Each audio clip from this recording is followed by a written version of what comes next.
আমাদের দশাটা এমন হয়েছে, দিন রাত অতিবাহিত হচ্ছে, কিন্তু আমরা এই কৃষ্ণ ভজনের কোনো পথ খুঁজে পাচ্ছি না।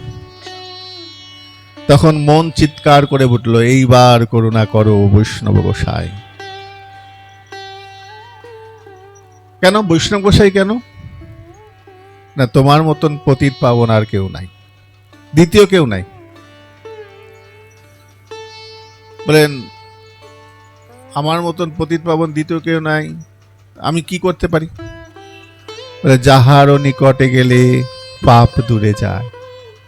ও সাধু, যদি তোমার কাছে আমি যাই তাহলে কি হবে জানো? আমার মধ্যে থাকা যত পাপ আছে সেই পাপগুলো সব দূরীভূত হয়ে যাবে।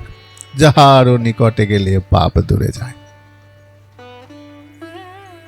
বলে আমি আমার কাছে এলেই পাপ দূরে চলে যাবে, বেশ ভালো কথা। আমার কি সেই ক্ষমতা আছে? আমার কি সেই ক্ষমতা আছে?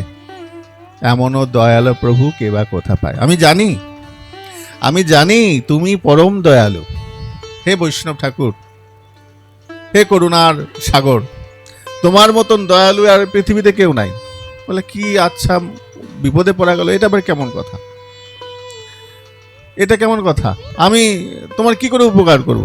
কি বিপদ থেকে রক্ষা করব? আমরা বললাম, ও ঠাকুর, গঙ্গার পরশ হইলে পশ্চাতে পাবন। গঙ্গায় যদি কেউ স্নান করে, গঙ্গায় স্নান করার পর তারপর গঙ্গা পবিত্র করে, কিন্তু গঙ্গার সামনে দাঁড়িয়ে থাকলে গঙ্গা পবিত্র করবে না। তুমি গঙ্গার ঘাটে দাঁড়িয়ে রয়েছো, গঙ্গা তোমাকে এসে পবিত্র করবে না। বলে কখন পবিত্র করবে?